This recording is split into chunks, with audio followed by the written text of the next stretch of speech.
ईश्वर मृत्युंजय अजरो अमर आदि अनादि सनातनी प्रभु जगत पिता जगदीश्वर श्री श्री 1008 की उपाधि के वास्तविक अधिकारी अकाल मूरत शब्द स्वरूपी राम वासुदेव सर्वगतम ब्रह्म परम पूज्य प्रथम पूज्य परम संत परम पुरुष परम धनी परम दयालु सत्य कबीर हक्का कबीर अल्लाहु कबीर अल्लाहु अकबर बाखबर अल्लाह ताला जगत के तारणहार जगत के मुक्तिदाता जगत के जगन्नाथ हारे के सहारे हिंदुओं के राम मुसलमानों के अल्लाह सिखों के वाहिगुरु ईसाइयों के मसीह दया के सागर दयानिधि करुणा के सागर करुणानिधि स्वयंभू परिभू संकट मोचन कष्ट हरण मंगल करण दुख भंजन अविगत कबीर निर्विकार निर्विषम परमात्मा अलय अलेख सतगुरु आदि अनादि सतगुरु असली मर्यादा पुरुषोत्तम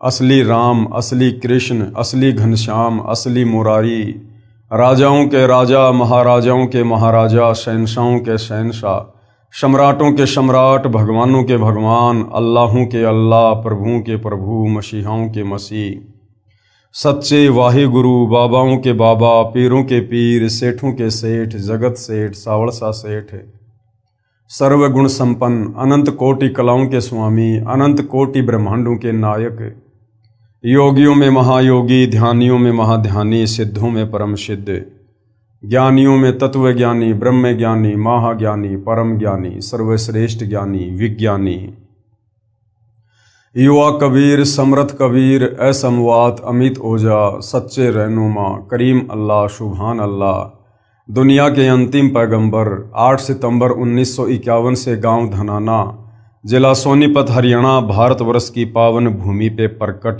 रियल कल की भगवान श्री नारायण साकार हरि श्री बाबा साहेब नूर अनंत परमात्मा सच्चे दरवेश सच्चे बाखबर संत श्रोमणी सतगुरु रामपाल जी परमेश्वर जी के चरण कमल में आप और हम सभी भाई बहनों का अनंत कोटि दंडवत प्रणाम।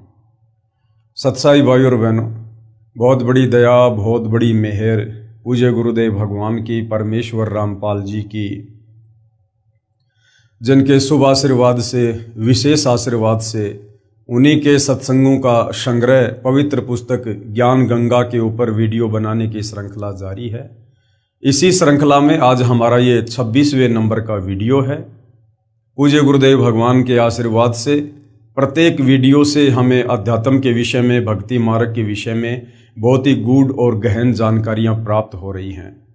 ये पवित्र आध्यात्मिक पुस्तक ज्ञान गंगा सर्व धर्मों के पवित्र धर्मशास्त्रों के ज्ञान से परिपूर्ण है, यानी सर्व शास्त्रों का निष्कर्ष निकाल कर इस पवित्र पुस्तक ज्ञान गंगा में अमृत ज्ञान को शामिल किया गया है। इस पवित्र पुस्तक ज्ञान गंगा के अंदर समावेश तत्व ज्ञान के अंदर सुई की नोक रखने जितनी भी नुक्श किसी भी धर्म का कोई भी धर्म गुरु निकालने में सक्षम नहीं है। तो भाई और बहनों, वर्तमान इस कलयुग की बिचली पीढ़ी में यदि वास्तव में अध्यात्म को लेकर कोई सुप्रीम बुक है पुस्तक है तो केवल पवित्र पुस्तक ज्ञान गंगा है, जो हमें असल में समझाएगी कि परमात्मा कौन है, कैसा है, कहाँ रहता है, कैसे मिलता है। तो भाई और बहनों, आप सबसे प्रार्थना है इस पवित्र पुस्तक को आप जी गूगल से डाउनलोड करके भी पढ़ सकते हैं या वेबसाइट www.jagatgururampalji.org आप इस वेबसाइट पर जाकर भी पुस्तक की PDF डाउनलोड कर सकते हैं। साथ में सतगुरु रामपाल जी के प्रवचन ऑडियो वीडियो में भी आप जी को उपलब्ध हो जाएंगे। तो इस पवित्र पुस्तक ज्ञान गंगा के ऊपर अभी तक 25 वीडियो बन चुके हैं। यदि आपने अभी तक वीडियो नहीं देखे हैं तो आपने शुरू से वीडियो अवश्य देखने चाहिए, क्योंकि सृष्टि रचना को समझे बिना हम अध्यात्म को नहीं समझ सकते, किसी भी धर्म ग्रंथ को नहीं समझ सकते।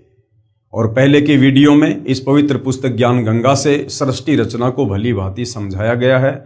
साथ में सतगुरु रामपाल जी ने जो सृष्टि रचना इस पवित्र पुस्तक में लिखी है उसको सर्व धर्मों के धर्मशास्त्रों से प्रमाणित भी किया है। साथ में बहुत सारे भविष्य वक्ता जिन्होंने वर्तमान समय और सतगुरु रामपाल जी को लेकर भविष्यवाणियाँ सैकड़ों वर्ष पहले की हुई हैं, उन भविष्यवाणियों से भी हमारा विश्वास बढ़ता है और हमें पूर्ण संत की पहचान होती है। तो भाई और बहनों, अध्यात्म के विषय में बहुत कुछ मटेरियल इस पवित्र पुस्तक के अंदर शामिल किया गया है। आप जी इस पुस्तक पर बन रही वीडियो अवश्य देखिए। आज हमारा जो वीडियो है, आज इस पुस्तक पर हमारा जो टॉपिक है वो है श्रीमद् भगवत गीता जी का सार। गीता जी का जो सार, जो निष्कर्ष सदियों से हमारे धर्मगुरु हमें निकाल कर नहीं दे पाए, अब सतगुरु रामपाल जी परमेश्वर जी की दया से हमें श्रीमद् भगवत गीता जी का सार समझ में आएगा। और जब तक हमें हमारे धर्म ग्रंथों का सार ही समझ में नहीं आएगा कि हमारे धर्म ग्रंथ आखिर कहना क्या चाहते हैं, क्योंकि श्रीमद् भगवत गीता जी चारों वेदों का संक्षिप्त रूप है, यानी गीता जी कोड वर्ड में है, संकेतों में है। और तत्वदर्शी संत के आशीर्वाद के बिना इस श्रीमद् भगवत गीता जी के सार को कोई समझ नहीं सकता है। तो भाइयों और बहनों, अब हम पवित्र पुस्तक ज्ञान गंगा में श्रीमद् भगवत गीता जी के सार को समझेंगे, जो सतगुरु रामपाल जी परमेश्वर जी ने हमें समझाया है। और पवित्र गीता जी भी यही कह रही है कि अर्जुन, अगर आपने धर्म ग्रंथों का सार समझना है, अध्यात्म का सार समझना है, परम पद प्राप्त करना है, तो आप किसी तत्वदर्शी संत की खोज करो। वो तत्वदर्शी संत ही आपको परमात्म ज्ञान से परिपूर्ण करेंगे, दूसरा और कोई ऑप्शन नहीं है। तो आज आप और हमारा सौभाग्य, वह तत्वदर्शी संत धरती पर सतगुरु रामपाल जी के रूप में प्रकट है। तो सतगुरु रामपाल जी के सत्संग सुने बिना, उनके द्वारा लिखित पुस्तकें पढ़े बिना हम गीता जी तो छोड़िए, हम किसी भी धर्म ग्रंथ का सार नहीं समझ सकते हैं। तो भाइयों और बहनों, जैसा कि हमारे धर्मगुरु हमें गीता जी के सार के विषय में बताया करते थे कि अर्जुन तू क्या लाया है, तू क्या लेके जाएगा, सब कुछ यहीं छोड़ के चला जाएगा, क्यों तेरा तेरा मेरा मेरी में लगा हुआ है। और गीता जी के पीछे वाले कवर के ऊपर ये 4 लाइनें लिख दी जाती थी और ऊपर लिख दिया जाता था गीता सार। अब सतगुरु रामपाल जी परमेश्वर जी ने आकर बताया कि बच्चों, ये गीता संकेतों में है, कोड वर्ड में है, ये कोई बच्चों का शास्त्र नहीं है, इसके सार को निकालना कोई बच्चों का काम नहीं है। गीता जी के सार को समझने में तो जोर लगेगा, जोर। तो भाइयों और बहनों, आज आपको पता चलेगा कि वास्तव में श्रीमद् भगवत गीता हमें क्या समझाना चाहती है अध्यात्म के विषय में। परमेश्वर की खोज में आत्मा युगों से लगी है, यानी जब से हम सतलोक से बिछुड़कर आए हैं इस काल के साथ, इसके 21 ब्रह्मांड में, उसी समय से हमें इस बात का पता चल गया था कि हम बहुत बड़ा धोखा खा चुके हैं। हमें झूठा प्रलोभन देकर सतलोक से यहां पर लाया गया है। और उसी समय से, जब से हमें मनुष्य जन्म प्राप्त हुए हैं, तभी से ये आत्मा उस परम सुख की खोज में लग गई थी। तप करना, ओम नाम का जाप करना, समाधि लगाना, क्योंकि इन चारों वेदों में सतलोक जाने की कंप्लीट विधि नहीं है। पूर्ण ब्रह्म परमेश्वर कबीर साहिब जी को प्राप्त करने की complete way of worship in चारों वेदों में नहीं है। इन चारों वेदों में केवल इस ज्योति निरंजन काल ब्रह्म तक की साधना का ज्ञान है, यानी इसी के जाल में उलझ पुलझ कर मरने का ज्ञान है। तो भाइयों और बहनों, सतलोक जाने की वास्तविक विधि तो कबीर परमात्मा स्वयं ही धरती पर प्रकट होकर तत्वदर्शी संत के रूप में तत्व ज्ञान देकर बताते हैं। तो परमेश्वर की खोज में आत्मा युगों से लगी है। जैसे प्यासे को जल की चाहत होती है, जीव आत्मा परमात्मा से बिछुड़ने के पश्चात महाकष्ट झेल रही है। जो सुख पूर्ण ब्रह्म यानी सत्य पुरुष के सतलोक यानी रित धाम में था, वह सुख यहां काल ब्रह्म प्रभु के लोक में नहीं है। यहां चाहे कोई करोड़पति है, चाहे पृथ्वीपति, सर्व पृथ्वी का राजा क्यों ना हो, चाहे सुरपति यानी स्वर्ग का राजा इंद्र है, चाहे श्री ब्रह्मा जी, श्री विष्णु जी तथा श्री शिव जी त्रिलोकपति हैं, क्योंकि जन्म तथा मृत्यु तथा किए कर्म का भोग अवश्य ही प्राप्त होता है। यहां तो ब्रह्मा विष्णु महेश को भी अपने किए हुए कर्मों का भोग भोगना पड़ता है। फिर भला आम व्यक्ति की यहां पर क्या बिशात, वो चाहे पृथ्वी का राजा क्यों ना हो। नारद जी का श्राप लगा विष्णु जी को, जिसे हम परमात्मा मानते थे, भगवान मानते थे। उस विष्णु जी को नारद जी का श्राप भोगने के लिए रामचंद्र जी के रूप में धरती पर आना पड़ा, असहनीय कष्टों का सामना करना पड़ा। फिर त्रेता युग में एक और नया उनका कर्म बन गया। धोखे से सुग्रीव के भाई बाली को मार दिया और बाली ने फिर श्राप दे दिया कि भगवान मुझे इसका बदला कब दोगे। तो रामचंद्र जी ने कहा भैया मैं त्रेता युग में फिर आऊंगा तेरा बदला देने के लिए श्री कृष्ण जी के रूप में। तो भाई और बहनों, इस प्रकार से यहां तो ब्रह्मा विष्णु महेश भी अपने कर्मों की मार झेल रहे हैं, फिर भला हम ब्रह्मा विष्णु महेश की या राम कृष्ण की भक्ति करके अपने कर्मों को कैसे कटवा सकते हैं, हम कैसे अपने कर्म दंड भोगने से बच सकते हैं जब हमारे भगवान भी नहीं बच पा रहे। तो गुरुदेव भगवान कह रहे हैं यहां चाहे पूरी पृथ्वी का राजा हो, चाहे देवताओं का राजा हो, चाहे ब्रह्मा विष्णु महेश हो, जन्म मृत्यु और किए हुए कर्म का भोग इस 21 ब्रह्मांड में सबको भोगना पड़ता है। और पूज्य गुरुदेव भगवान अपने एक शब्द में कहते हैं, भाई तन धर सुखिया कोई ना देखा, जो देखा सो दुखिया हो, उदय अस्त की बात करे मन सबका किया विवेका हो, सबका किया विवेका हो। भाई तन धर सुखिया कोई न देखा, ये ब्रह्मा विष्णु महेश भी ये भी जीव संज्ञा में हैं। तो कहते हैं यहां जो तन धर है यानी जो जीव आत्मा शरीर में बंधी हुई है, वो चाहे गधी की हो, चाहे कुत्ते की हो, चाहे आप और हमारी हो, चाहे ब्रह्मा विष्णु महेश की हो, यहां कोई भी शरीरधारी प्राणी सुखी नहीं है।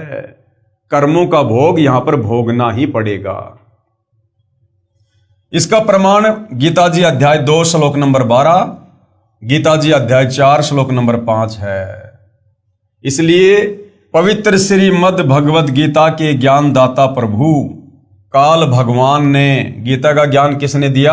काल भगवान ने श्री कृष्ण जी के शरीर में प्रेत की भांति प्रवेश करके अध्याय 15 श्लोक 1 से 4 तथा अध्याय 18 श्लोक 62 में कहा है कि अर्जुन सर्वभाव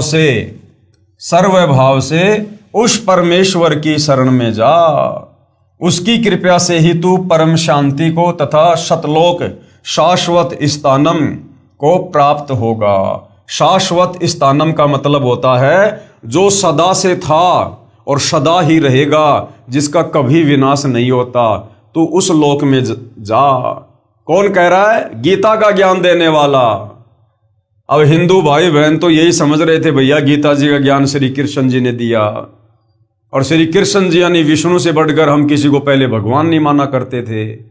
लेकिन हमारी बुद्धि में कभी ये बात नहीं आई, ना हमारे धर्म गुरुओं ने कभी बताई कि गीता का ज्ञान देने वाला भगवान खुद अर्जुन को कह रहा कि अर्जुन अगर तुझे परम सुख चाहिए, अगर तुझे शाश्वत स्थान प्राप्त करना है जहां जाने के बाद प्राणी फिर लौटकर मेरे गंदे लोक 21 ब्रह्मांड में नहीं आता, तो तू उस परमेश्वर की शरण में जा, उस परमेश्वर की शरण में।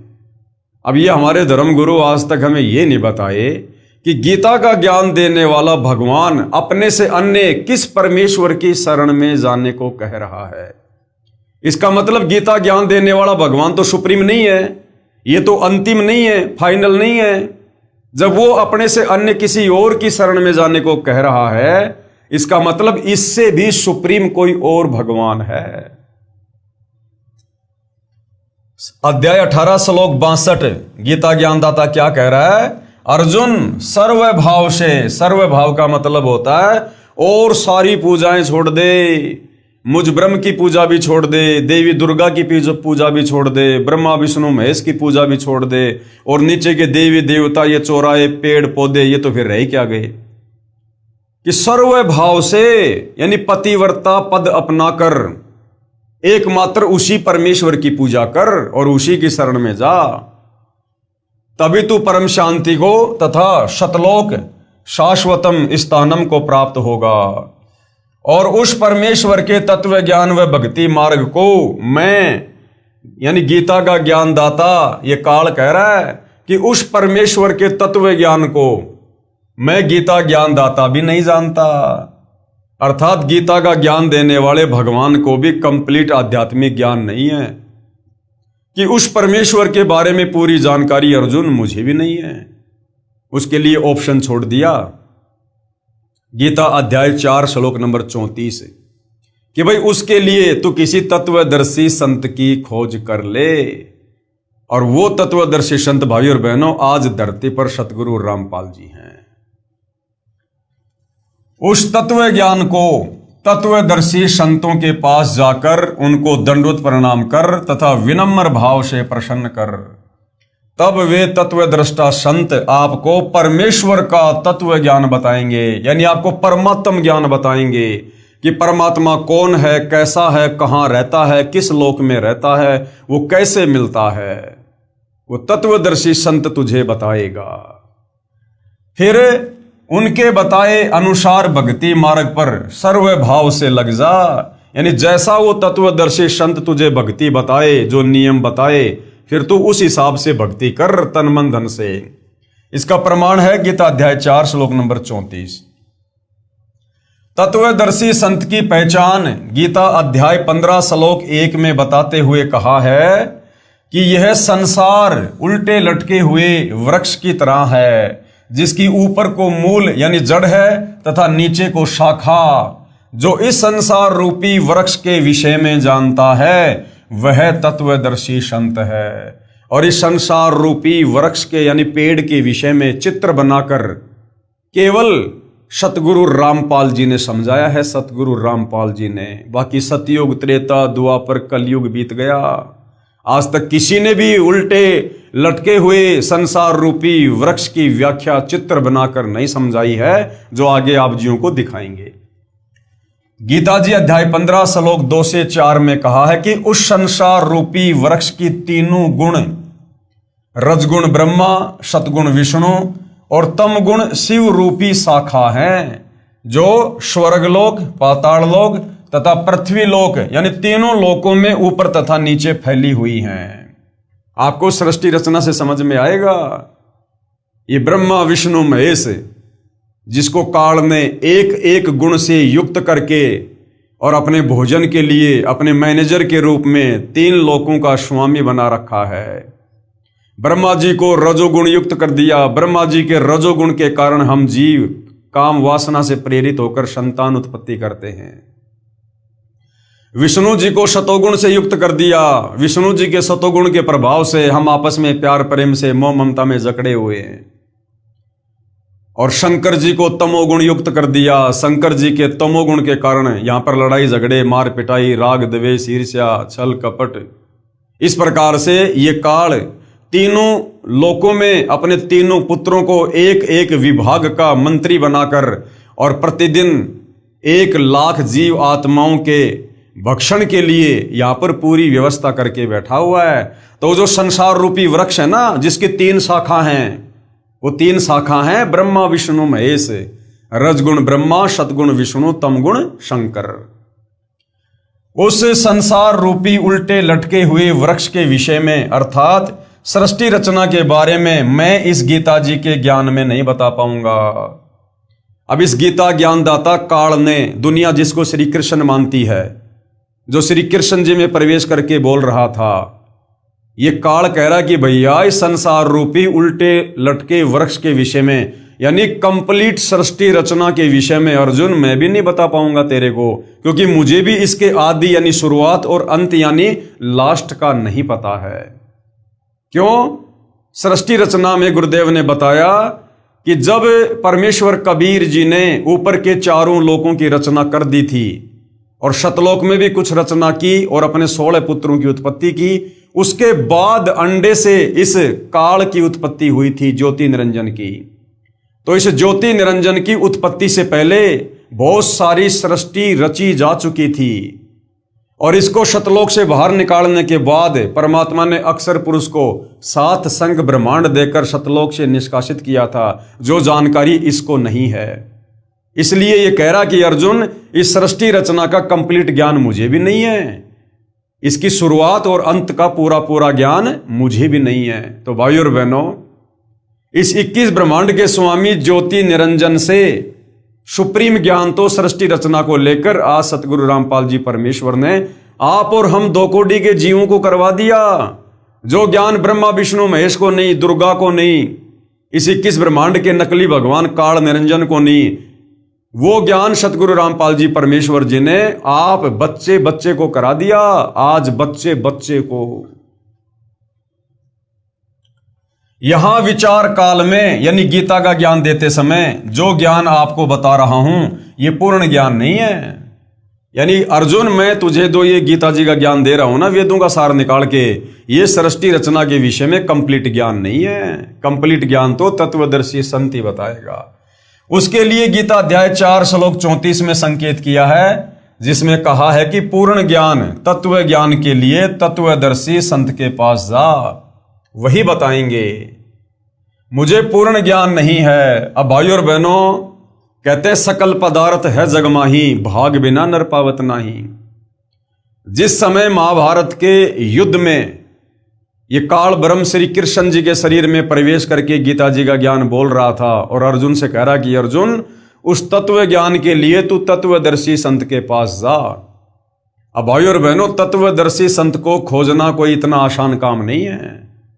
द्वापर युग में वो तत्वदर्शी संत खुद धरती पर प्रकट था, करुणामय ऋषि के नाम से, और इन्हीं पांडवों की यज्ञ को सफल करने के लिए वो तत्वदर्शी संत स्वयं अपने भगत का रूप बनाकर, सुपथ सुदर्शन का रूप बनाकर इन पांडवों की यज्ञ में गया था। और इन पांडवों ने उस कबीर परमेश्वर तत्वदर्शी संत के चरण धोकर भी पिए थे, लेकिन ये पहचान नहीं पाए कि ये तत्वदर्शी संत है, यही परमात्मा है। यानी दरवाजे पर भगवान खड़ा है और फिर भी पांचों पांडव नहीं समझ पाए। इसको कहते हैं सकल पदार्थ है जग माही, कर्महीन नर पावत नाही। तो इनके कर्म फूटे हुए थे पांडवों के, ये परमेश्वर को नहीं पहचान पाए, नहीं जान पाए। जबकि इतना बड़ा चमत्कार उनकी यज्ञ को सफल करके पंचजन्य शंख को बजाकर, जिस पंचजन्य शंख को 12 करोड़ ब्राह्मण, 9 नाथ, 84 सिद्ध, 33 करोड़ देवी देवता, खुद ब्रह्मा विष्णु महेश और श्री कृष्ण जी भी नहीं बजा पाए भोजन खाने के उपरांत, उस पंचजन्य शंख को सुपथ सुदर्शन के रूप में कबीर भगवान यानी तत्वदर्शी संत ने बजाया। उसके बावजूद भी पांडवों की बुद्धि के ऊपर पत्थर पड़े हुए थे, नहीं पहचान पाए। तो भाइयों और बहनों, तत्वदर्शी संत को खोजा नहीं जाता, तत्वदर्शी संत तो स्वयं दया करके अपनी पहचान करवाता है, जो आज करवा चुके हैं वही बताएंगे। मुझे पूर्ण ज्ञान नहीं है। गीता अध्याय 15 श्लोक 4 में कहा है कि तत्वदर्शी संत की प्राप्ति के पश्चात, कि जब तुझे वो तत्वदर्शी संत गुरु रूप में मिल जाए, उसके बाद उस परम पद परमेश्वर की खोज करनी चाहिए, जिसके विषय में गीता अध्याय 18 श्लोक 62 में कहा है कि जहां जाने के पश्चात यानी उस सतलोक में जाने के बाद साधक यानी भगत पुनः यानी वापस लौटकर नहीं आता। कहां नहीं आता? इस काल के 21 ब्रह्मांड में फिर वापस भगत नहीं आता है, अर्थात उसका पूर्ण मोक्ष हो जाता है। जिस पूर्ण परमात्मा से उल्टे संसार रूपी वृक्ष की प्रवृत्ति विस्तार को प्राप्त हुई है, यानी जिस कबीर भगवान से ये कंप्लीट सृष्टि उत्पन्न हुई है, भावार्थ है कि जिस परमेश्वर ने सर्व ब्रह्मांडों की रचना की है, तथा मैं यानी गीता का ज्ञानदाता काल ब्रह्म भी उसी आदि पुरुष परमेश्वर अर्थात पूर्ण परमात्मा की शरण हूं। अब बताओ, हिंदू भाई कहते हैं कि गीता का ज्ञानदाता भगवान है, गीता का ज्ञानदाता श्री कृष्ण परमात्मा है। अभी तक तो आप लोगों को यह भी नहीं पता कि गीता का ज्ञान दिया किसने। श्री कृष्ण जी का तो केवल शरीर प्रयोग किया गया था। उसके शरीर में प्रेत की भांति प्रवेश करके इस काल ने, ब्रह्मा विष्णु महेश के पिता ने, दुर्गा के पति ने, ये ज्योति निरंजन ने पूरा ज्ञान बोला था युद्ध करवाने के लिए। और ये काल ब्रह्म जो 21 ब्रह्मांड का नकली भगवान बनकर बैठा है, इससे सुप्रीम 21 ब्रह्मांड में और कोई नहीं है। ये खुद कह रहा कि अर्जुन, मैं भी उसी परमात्मा की शरण में हूं, मेरा भी इष्ट देव वही है जिसने सारी सृष्टि को रचा है, जिसकी जानकारी तुझे तत्वदर्शी संत ही बताएगा। तो भाइयों और बहनों, फिर वो तत्वदर्शी संत कौन हुआ? वो स्वयं कबीर भगवान ही दया करके धरती पर उतरकर हमें यह ज्ञान देते हैं। उसकी साधना करने से अनादि मोक्ष यानी पूर्ण मोक्ष प्राप्त होता है। तत्वदर्शी संत वही है जो ऊपर को मूल तथा नीचे को तीनों गुण, रजगुण ब्रह्मा, सतगुण विष्णु और तमगुण शिवजी रूपी शाखाओं तथा तना व मोटी डार की पूर्ण जानकारी प्रदान करता है कि संसार रूपी पेड़ की जड़ कौन है, तीन शाखा कौन भगवान है, ये तना कौन भगवान है और डार कौन भगवान है। वही तत्वदर्शी संत होगा, जो चित्र आप जी को आगे दिखाया जाएगा। कृपया देखिए उल्टा लटका हुआ संसार रूपी वृक्ष का चित्र। तो आप जी को पहले एक बार चित्र दिखा देते हैं। ये देखिए भाइयों और बहनों, ये है उल्टा लटका हुआ संसार रूपी वृक्ष का चित्र। अब ये एक पेड़ है, अक्षर पुरुष एक पेड़ है, निरंजन वाकी डार और तीनों देवा शाखा हैं पात रूप संसार। 650 साल पहले कबीर परमेश्वर जी ने अपनी सिंपल लैंग्वेज में हमें सृष्टि रचना बताई थी। तो क्या कहा गया है गीता ज्ञानदाता के द्वारा कि जो महापुरुष उल्टे लटके हुए संसार रूपी पेड़ के सभी विभागों को बता दे कि जड़ कौन भगवान है। ये संसार रूपी उल्टे लटके हुए पेड़ की जड़ है। ये पेड़ समझो पूरी सृष्टि है। ये पेड़ क्या है? ये पूरी दुनिया है, पूरी सृष्टि है, ये कंप्लीट सृष्टि। अब ये जड़ कौन है? यानी पूरी सृष्टि को जो भोजन खिला रहा है, जो तीनों लोकों में प्रवेश करके सबका धारण पोषण कर रहा है, अक्षर पुरुष के 7 संग ब्रह्मांडों को, काल के 21 ब्रह्मांडों को और ऊपर के 4 अविनाशी लोकों को, जिसने अपनी शब्द शक्ति से, अपने वचन से रोका हुआ है और इन तमाम लोकों में ब्रह्मांडों में प्रवेश करके जो सबका धारण पोषण करता है, सबका पालन पोषण करता है, वो परमात्मा कौन है? वो परमात्मा कबीर भगवान है, कबीर परमात्मा है। अर्थात ये एक पेड़ समझो पूरी सृष्टि है। ये पेड़ क्या है? ये पूरी सृष्टि है। अब पेड़ को खुराक कहां से मिलती है? पूरे पेड़ को, पेड़ में जो है ये तना भी है, ये जो मोटी डार है ये पेड़ का ये तना है। इस तने से फिर एक मोटी डार निकल रही है, मोटी डार से 3 शाखाएं निकल रही है, शाखाओं के फल भी लगते हैं, ये पत्ते भी लग रहे हैं। तो इस कंप्लीट पेड़ को खुराक कहां से मिलती है? भोजन कहां से मिलता है? जड़ से मिलता है, जड़ से। इसी प्रकार ये कबीर परमात्मा है, संसार रूपी पेड़ की जो जड़ है, जो सबका पालन पोषण कर रहे हैं, वो है कबीर भगवान, कबीर परमेश्वर।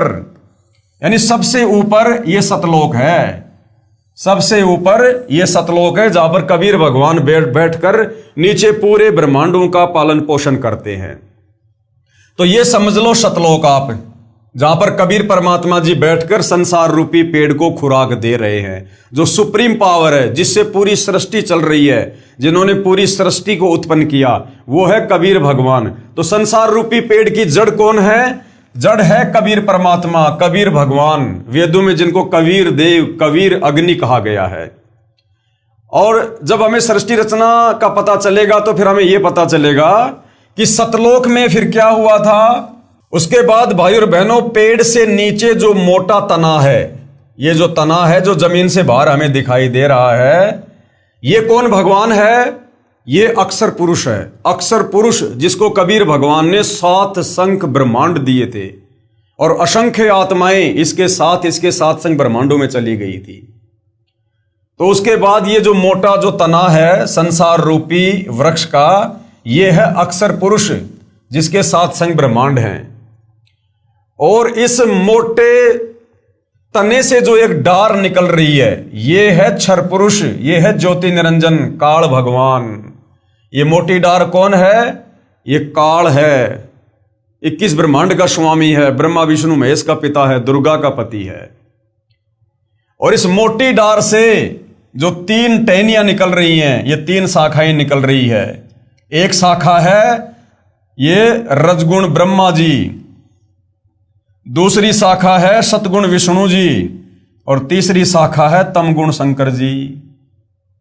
और ये जो पेड़ के जो पत्ते हैं, ये हैं आप और हम, इंसान, जीव जंतु, कीट, मक्खी, मच्छर, जो भी 184 योनि में या मानव शरीर में है, वो फिर इन शाखाओं के जो पत्ते लगे हुए हैं, जो पात रूप संसार है, फिर ये आप और हम जीव हैं नीचे। तो इस प्रकार से भाइयों और बहनों, ये पूरी सृष्टि का एक चित्र बनाकर तत्वदर्शी संत सतगुरु रामपाल जी ने समझाया है। इस ऊपर के 4 जो अविनाशी लोक हैं, वो समझो कबीर परमात्मा जी बैठे हुए हैं, जहां बैठकर नीचे की सारी सृष्टि का पालन पोषण करते हैं। तो संसार रूपी पेड़ की जड़ कौन है? मैन क्या है? जड़, क्योंकि जड़ से ही पेड़ को खुराक मिलती है। तो जड़ हो गए कबीर भगवान। फिर नीचे की तरफ अक्षर पुरुष के 7 संग ब्रह्मांड हैं, और अक्षर पुरुष के 7 संग ब्रह्मांडों के नीचे इस काल के 21 ब्रह्मांड हैं। और काल ने फिर क्या कर रखा है? अपने 3 पुत्रों की उत्पत्ति करके तीनों लोकों को चला रहा है।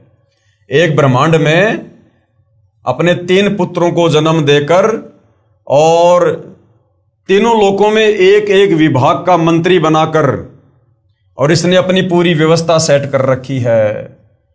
रजगुण ब्रह्मा, सतगुण विष्णु, तमगुण शंकर, और इन तीनों गुणों से आप और हम सभी जीव आत्माओं को कर्म बंधनों में बांध रखा है। तो इस प्रकार से भाइयों और बहनों, ये पूरी की पूरी सृष्टि है, पूरी की पूरी ये कायनात है। तो क्या कहा जा रहा है? कृपया देखें उल्टा लटका हुआ संसार रूपी वृक्ष का चित्र। अपने द्वारा रची सृष्टि का पूर्ण ज्ञान यानी तत्व ज्ञान स्वयं ही पूर्ण परमात्मा कबीर देव, कबीर परमेश्वर ने तत्वदर्शी संत की भूमिका करके कबीर वाणी द्वारा बताया है। तो भाई वर्तमान में कौन बता रहा है? चित्र बनाकर वर्तमान में किसने समझाया? कबीर परमात्मा तो चारों युगों में आते हैं, लेकिन आज से पहले उन्होंने इस प्रकार से चित्र बनाकर नहीं समझाया। कंप्लीट मूल ज्ञान, सृष्टि रचना का ज्ञान आज से पहले कबीर परमात्मा ने नहीं दिया, क्योंकि कबीर परमात्मा ने कंप्लीट मूल ज्ञान देने का समय वर्तमान कलयुग की पिछली पीढ़ी को निर्धारित किया हुआ है। तो अपने द्वारा रची गई सृष्टि का ठीक ठीक ज्ञान वो कबीर परमात्मा स्वयं ही तत्वदर्शी संत के रूप में प्रकट होकर देता है। तो भाई 21 ब्रह्मांड में तो किसी को तत्व ज्ञान है ही नहीं, क्योंकि गीता ज्ञान दाता 21 ब्रह्मांड का स्वामी है काल, और ये खुद कह रहा कि अर्जुन, मुझे भी इस संसार रूपी इस उल्टे लटके हुए वृक्ष का कंप्लीट ज्ञान नहीं है, मुझे भी सृष्टि रचना का कंप्लीट ज्ञान नहीं है। तो बताओ फिर 21 ब्रह्मांड के भगवान को सृष्टि रचना का ज्ञान नहीं है, तो वर्तमान में सतगुरु रामपाल जी ना केवल 21 ब्रह्मांड का, 21 ब्रह्मांड से ऊपर अक्षर पुरुष के 7 संग ब्रह्मांड का, उससे ऊपर शतलोक का, शतलोक से ऊपर तीनों लोकों का कंप्लीट ज्ञान दे रहे हैं। तो सतगुरु रामपाल जी कौन हुए? स्वयं कबीर परमात्मा, पूर्ण संत, जगत गुरु, तत्वदर्शी संत। तो भाई और बहनों, ये मौका चूकना नहीं चाहिए। अगर इस समय ये मौका हमारे हाथ से निकल गया, यदि हमने सतगुरु रामपाल जी की पहचान नहीं की और उनसे उपदेश लेकर शत भक्ति शुरू नहीं की, हम सदा सदा के लिए इसी काल के 21 ब्रह्मांड में 2 पाटों के बीच में पिसके रह जाएंगे। प्रमाण ऋग्वेद मंडल 9 सूक्त 96 मंत्र 16 से 20 तथा ऋग्वेद मंडल 10 सूक्त 90 मंत्र 1 से 5 तथा अर्थर्वेद कांड 4 अनुवाक 1 मंत्र 107 में। कबीर अक्षर पुरुष एक पेड़ है और निरंजन वाकी डार, और तीनों देवा शाखा हैं पात रूप संसार। ये 650 साल पहले कबीर परमात्मा जी ने समझाया था कि अक्षर पुरुष तो ये पेड़ है, ये जो मोटा जो तना है ये कौन है? अक्षर पुरुष परब्रह्म, जिसके 7 संग ब्रह्मांड है। कबीर अक्षर पुरुष एक पेड़ है और निरंजन यानी ये काल उसकी डार, और तीनों देवा शाखा हैं। इस संसार रूपी पेड़ की शाखा कौन है? ब्रह्मा विष्णु महेश, तीनों देवता शाखा है, और ये पात रूप संसार। आज जिस सृष्टि रचना को 650 साल पहले कबीर परमेश्वर जी ने समझाया था अपनी सिंपल भाषा में, हमारे नादान स्वार्थी धर्म गुरुओं ने जिस परमेश्वर को अनपढ़ कहकर, जुलाहा कहकर रिजेक्ट कर दिया था, आज उनके द्वारा बताई गई सृष्टि रचना का ज्यों का त्यों समर्थन ये पवित्र श्रीमद् भगवत गीता जी कर रही है। तो भाई और बहनों, परमात्मा को पहचानने में कोई दिक्कत नहीं होनी चाहिए। अभी अक्षर पुरुष एक पेड़ है, निरंजन उसकी डार, और तीनों देवता शाखा हैं, और पात रूप संसार। पवित्र गीता जी में भी तीन भगवान, पहला क्षर पुरुष अर्थात ब्रह्म, ये काल, दूसरा अक्षर पुरुष अर्थात ये परब्रह्म, और तीसरा परम अक्षर पुरुष अर्थात पूर्ण ब्रह्म कबीर देव के विषय में वर्णन है। इसका प्रमाण गीता अध्याय 15 श्लोक नंबर 16 और 17, अध्याय 8 श्लोक नंबर 1 का उत्तर श्लोक नंबर 3 में है। वह परम अक्षर ब्रह्म है। तथा तीन भगवानों का एक और प्रमाण गीता अध्याय 7 श्लोक नंबर 25 में गीता ज्ञानदाता काल ब्रह्म ने अपने विषय में कहा है कि मैं अव्यक्त हूं। ये प्रथम अव्यक्त प्रभु हुआ। कौन? ये काल। ये अव्यक्त है, निराकार नहीं है। अव्यक्त का मतलब होता है वो साकार है, शरीर में है, लेकिन वो दिखाई नहीं देता। जैसे महाभारत में गीता जी का ज्ञान देते समय ये काल अव्यक्त था, ये श्री कृष्ण जी में प्रवेश कर गया। दुनिया समझ रही है श्री कृष्ण जी ज्ञान दे रहे हैं, और उसके अंदर बैठकर ज्ञान कौन दे रहा था वेदों का? ये काल ब्रह्म। तो इस प्रकार से अव्यक्त होकर ये अपना कार्य करता है, छुपकर। फिर गीता अध्याय 8 श्लोक 18 में कहा है कि यह संसार दिन के समय अव्यक्त पर ब्रह्म से उत्पन्न हुआ है, फिर रात्रि के समय ये उसी में लीन हो जाता है। रात्रि के समय उसी में लीन हो जाता है। यह दूसरा अव्यक्त हुआ। दूसरा अव्यक्त कौन है? ये अक्षर पुरुष है। प्रथम अव्यक्त है ये काल, और दूसरा अव्यक्त है ये अक्षर पुरुष। अध्याय 8 श्लोक 20 में कहा है कि उस अव्यक्त से भी दूसरा जो अव्यक्त है, यानी परब्रह्म से भी आगे जो तीसरा अव्यक्त है, कौन? कबीर परमात्मा पूर्ण ब्रह्म। वह परम दिव्य पुरुष सर्व प्राणियों के नष्ट होने पर भी नष्ट नहीं होता, क्योंकि प्रथम अव्यक्त इस काल के भी 21 ब्रह्मांड नष्ट होते हैं, उत्पत्ति और प्रलय में आते हैं। दूसरा जो अव्यक्त है अक्षर पुरुष परब्रह्म, उसके भी 7 संग ब्रह्मांड उत्पत्ति और प्रलय में आते हैं। परंतु तीसरा जो अव्यक्त है कबीर भगवान परम अक्षर ब्रह्म पूर्ण परमात्मा, वो कभी भी नष्ट नहीं होता। ना उसके लोक में रहने वाले प्राणी आत्मा, और ना वो कबीर भगवान। ये तीसरा अव्यक्त हुआ। यही प्रमाण गीता अध्याय 2 श्लोक 17 में भी है। गीता ज्ञानदाता क्या कह रहा है काल भगवान? कि नाश रहित, यानी जिसका कभी नाश ना हो, नाश रहित उस परमात्मा को जान जिसका नाश करने में कोई समर्थ नहीं। अर्थात ये खुद कह रहा है कि भैया मेरा तो नाश होता है, मेरी तो जन्म और मृत्यु है, मेरे 21 ब्रह्मांड तो समय समय पर उत्पत्ति और प्रलय में है, परंतु नाश रहित तो उसको जान जिसको मारने में कोई सक्षम नहीं है। गीता अध्याय 2 श्लोक 17 में गीता ज्ञानदाता खुद कह रहा है। और अपने विषय में गीता ज्ञानदाता यानी काल ब्रह्म कह रहा है अध्याय 4 श्लोक 5 में तथा अध्याय 2 श्लोक 12 में कि मैं तो जन्म मृत्यु में अर्थात नाशवान हूं, कि अर्जुन तू भी जन्म मरण में है और मैं भी जन्म और मरण में हूं। उपरोक्त संसार रूपी वृक्ष की मूल यानी जड़ तो परम अक्षर पुरुष अर्थात पूर्ण ब्रह्म कबीर देव है। संसार रूपी वृक्ष की जो जड़ है वो कौन है? वो तो पूर्ण ब्रह्म कबीर परमात्मा है, जो पूरे पेड़ को यानी संसार की पूरी सृष्टि का पालन पोषण कर रहे हैं। इसी को तीसरा अव्यक्त प्रभु कहा है। वृक्ष की मूल से ही सर्व पेड़ को आहार प्राप्त होता है। इसलिए गीता अध्याय 15 श्लोक 17 में कहा है कि वास्तव में परमात्मा तो क्षर पुरुष अर्थात ब्रह्म तथा अक्षर पुरुष अर्थात पर ब्रह्म से भी अन्य ही है। उत्तम पुरुष तू अन्य परमात्मा इति उदाहरते, जो तीनों लोकों में प्रवेश करके सबका धारण पोषण करता है वही वास्तव में अविनाशी है। कौन? कबीर परमात्मा। क्षर का अर्थ है नाशवान। ये जो 21 ब्रह्मांड का स्वामी है काल, इसको क्षर पुरुष भी कहते हैं। तो क्षर का मतलब क्या होता है? नाशवान, जो जन्मता और मरता है। क्योंकि ब्रह्म यानी काल अर्थात गीता ज्ञानदाता ने तो स्वयं कहा है कि अर्जुन तू तथा मैं तो जन्म और मृत्यु में हैं। अध्याय 2 श्लोक 12 में प्रमाण अध्याय 2 श्लोक 12, अध्याय 4, श्लोक 5 और 9 में। दूसरा है अक्षर पुरुष। ये अक्षर पुरुष कौन है? यह है परब्रह्म, सात संग जिसके ब्रह्मांड है। अक्षर का अर्थ है अविनाशी, परंतु ये भी कंप्लीट अविनाशी नहीं है।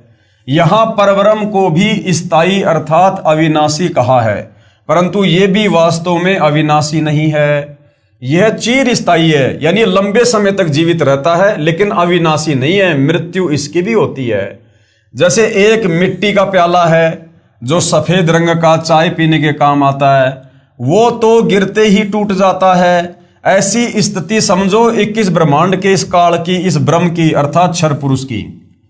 दूसरा प्याला स्टील का होता है। ये मिट्टी वाले प्याले की तुलना में अधिक स्थायी अर्थात अविनाशी है, परंतु इसको भी जंग लगता है, स्टील को भी जंग लगता है। समय भले लंबा लगे, लेकिन स्टील को भी जंग लगता है, वो भी नष्ट होता है तथा नष्ट हो जाता है, भले ही समय ज्यादा लगे। इसलिए ये भी वास्तव में अविनाशी नहीं है, अर्थात ये अक्षर पुरुष भी अविनाशी नहीं है। तीसरा प्याला है सोने का, और सोने की धातु वास्तव में अविनाशी है, जिसका नाश नहीं होता है। तो कबीर परमात्मा जानो सोना, जिसको कभी भी जंग नहीं लगता, जो कभी भी नष्ट नहीं होता है। जैसे परब्रह्म यानी अक्षर पुरुष को अविनाशी भी कहा है तथा वास्तव में अविनाशी तो इन दोनों से अन्य है, इसलिए अक्षर पुरुष को अविनाशी भी नहीं कहा है।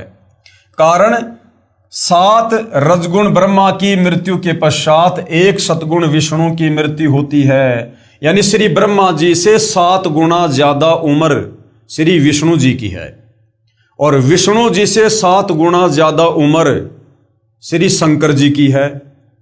और जब ऐसे ऐसे 70,000 शंकर जी मर जाते हैं, तब एक ब्रह्मांड में इनका पिता काल जो सदाशिव रूप में रहता है, उसकी मृत्यु होती है।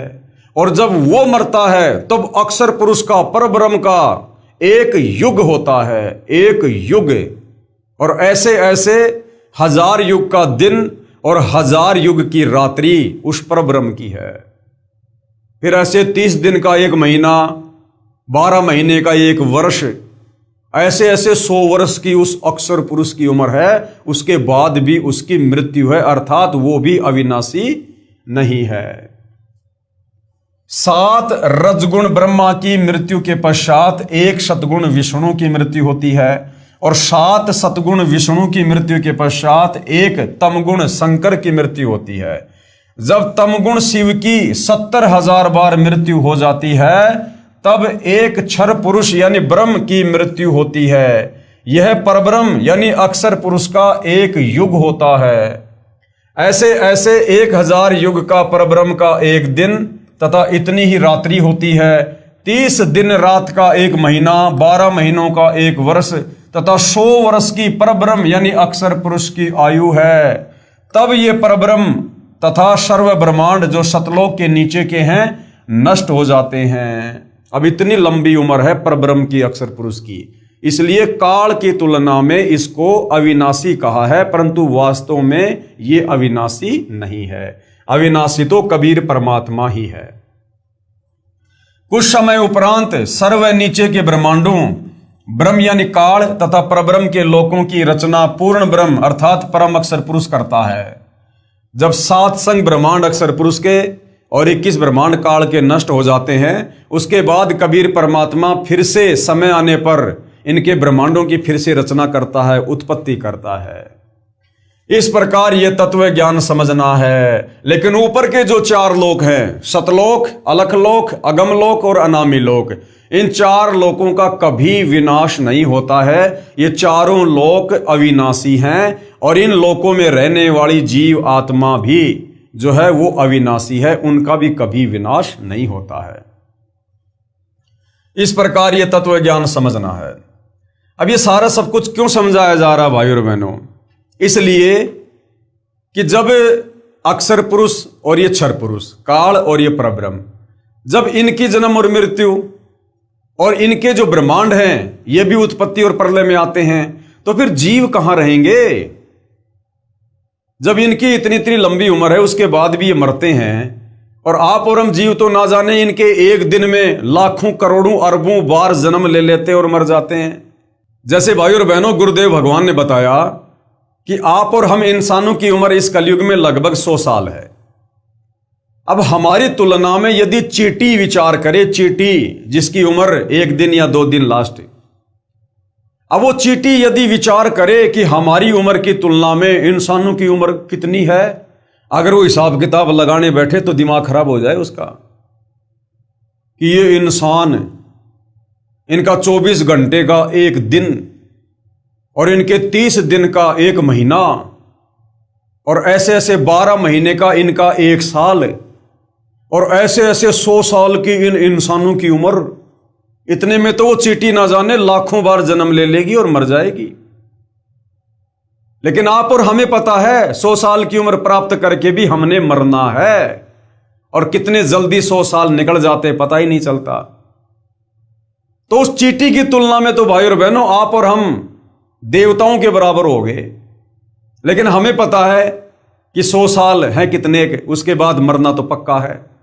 इसी प्रकार आप और हम इंसानों की एवज में ये ब्रह्मा विष्णु महेश समझ लो।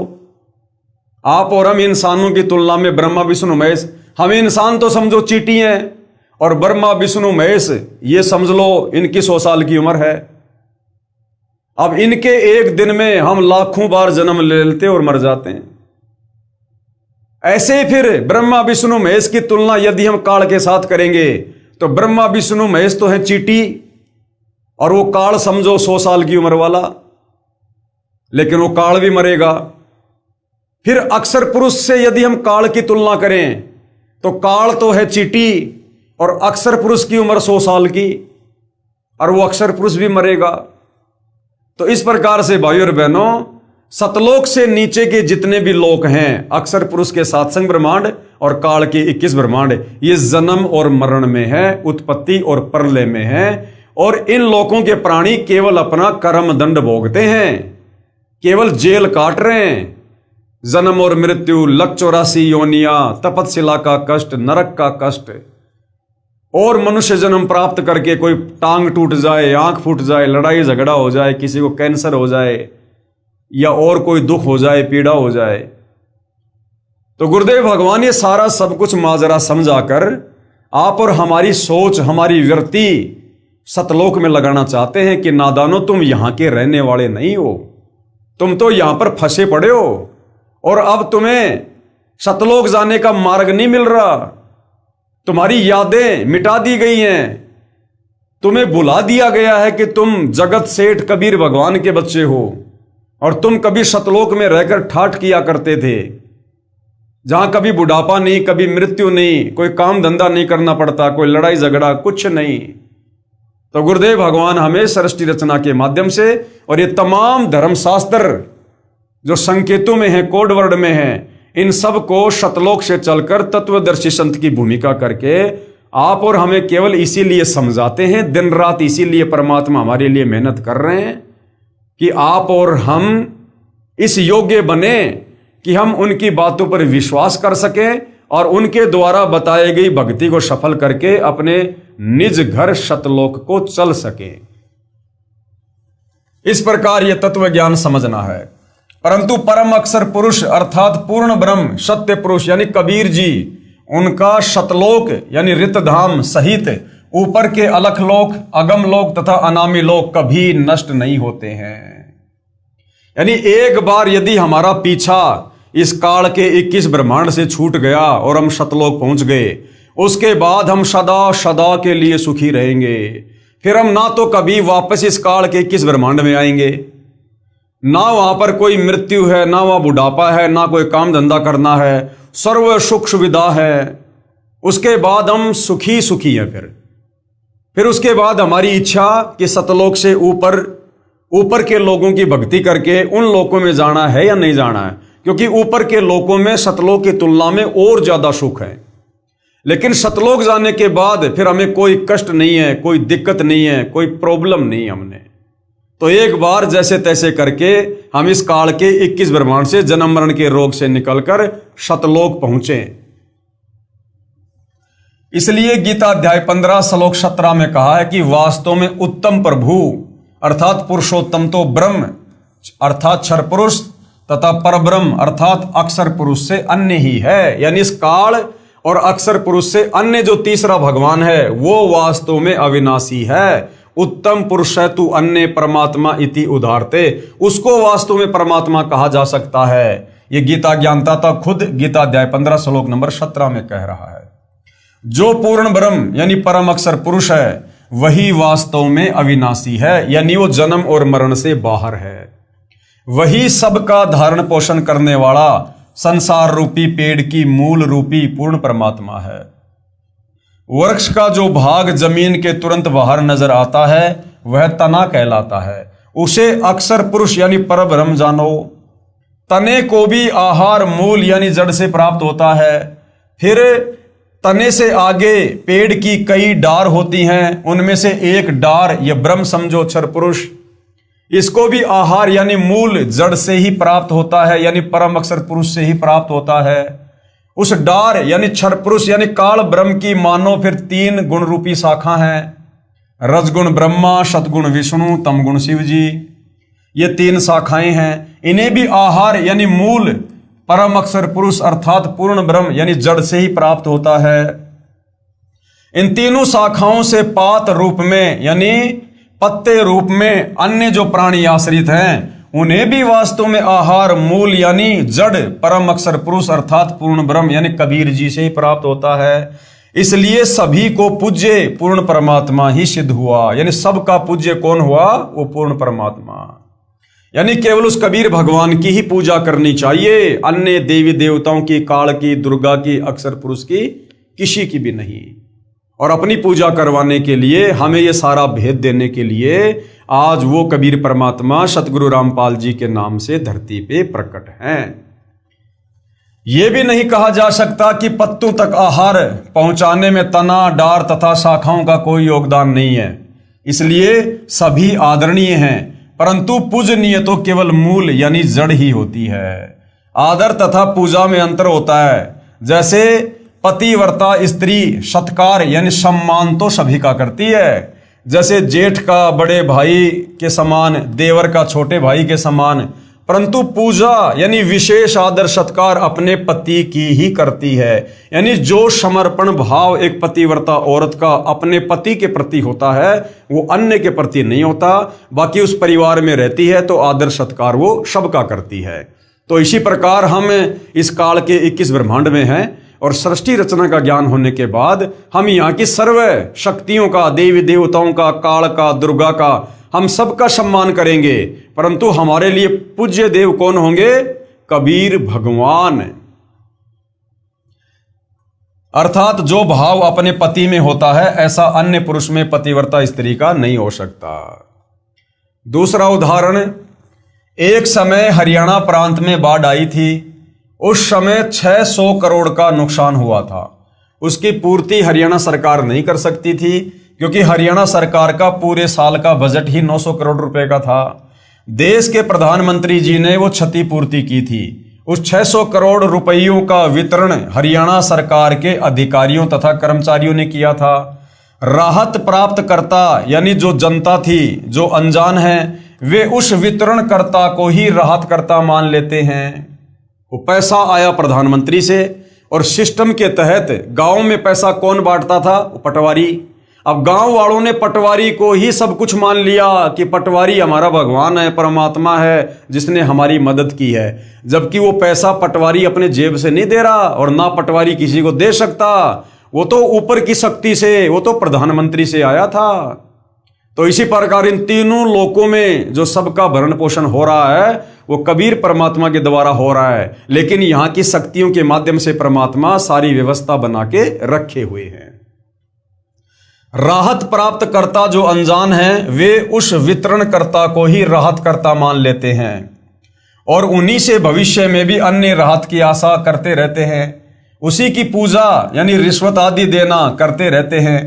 परंतु जो शिक्षित है वे जानते हैं कि इस कर्मचारी का कितना योगदान है। वे आदर तो करते हैं परंतु पूजा, रिश्वत आदि देना नहीं करते और न ही अन्य कार्य की सिद्धि की आशा करते। बाढ़ राहत राशि वितरण के पश्चात उसी क्षेत्र में प्रांत के मंत्री जी आए, बाद में जनता के बीच में मुख्यमंत्री जी आए। उन्होंने कहा कि मैंने आपके क्षेत्र में 10 लाख रुपया दिया। उसी गांव की सूची के नाम पढ़कर सुनाए कि रामावतार को 10,000 रुपये दिए, फलाने को इतने दिए, आदि आदि। फिर उस प्रांत के मुख्यमंत्री जी उसी गांव में आए। पहले तो मंत्री आ गया, उसके बाद में मुख्यमंत्री आया। मुख्यमंत्री भी वही बोला कि मैंने ऐसे ऐसे तुम्हारे गांव को 10 लाख रुपए दिए। उन्होंने भी वही सूची पढ़ी तथा कहा कि मैंने आपके गांव में 10 लाख रुपए दिए, रामावतार को 10,000 रुपये, आदि आदि। फिर उसी गांव में देश के प्रधानमंत्री भी आ जाते हैं और उन्होंने भी कहा कि मैंने आपके गांव को 10 लाख रुपए दिए तथा वही सूची यानी लिस्ट पढ़कर सुनाई जिसमें लिखा था रामावतार को 10,000 रुपये दिए, फलाने को इतने दिए। अब रामावतार क्या कह रहा है, क्योंकि रामावतार को पैसे मिले पटवारी के माध्यम से। अब रामावतार को थोड़ी पता इस बात का कि पटवारी अपने घर से थोड़ी दे रहा है। पटवारी को ऊपर से मंत्री ने दिए, मंत्री को मुख्यमंत्री ने दिए, मुख्यमंत्री को प्रधानमंत्री ने दिए।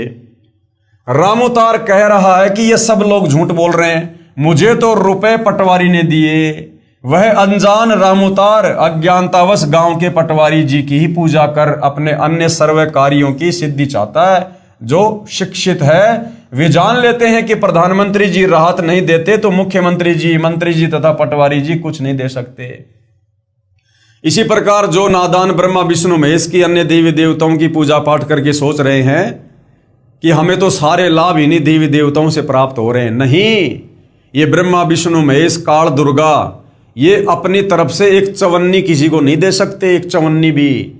ये तो ऊपर से पूर्ण परमात्मा हमारे भाग्य के अनुसार, हमारी भक्ति और कर्मों के अनुसार हमारे भाग्य में क्या सुख है, क्या दुख है, किसको कितना मिलना है, ये सब कुछ ऊपर से परमात्मा डिसाइड करके इन शक्तियों के माध्यम से हमारे तक पहुंचाता है, वितरण करवाता है। ये अपनी तरफ से किसी को नहीं दे सकते। इसलिए जो पूज्य देव है वो कबीर परमात्मा है, कबीर भगवान है। यदि मुख्यमंत्री जी भी अपने राहत कोष से राशि वितरण करते तो 100-100 रुपए कठिनता से बाढ़ पीड़ितों को दे पाते, जो नाम मात्र होती। इस प्रकार समझदार व्यक्ति जान लेता है कि किसकी कितनी औकात यानी क्षमता है, उसी आधार से उनमें आस्था रहती है। अनादरणीय कोई नहीं होता, परंतु पूजा के लिए सोच समझ कर चयन करता है। ठीक इसी प्रकार गीता अध्याय 2 श्लोक 46 में कहा है कि अर्जुन, बहुत बड़े जलाशय यानी तालाब जिसका जल 10 वर्ष भी वर्षा ना हो तो भी समाप्त नहीं होता, उसकी प्राप्ति के पश्चात छोटे जलाशय यानी जिसका जल 1 वर्षा ना होने से ही समाप्त हो जाता है, उसमें ऐसी आस्था रह जाती है। क्या समझाया गया है कि पहले के समय में ये ट्यूबवेल वगैरह, मोटर वगैरह तो थी नहीं, हैंडपंप तो थे नहीं, तो लोग ज्यादातर कहां बसा करते थे, नदी या तालाबों के किनारे जहां पर पानी की व्यवस्था हो।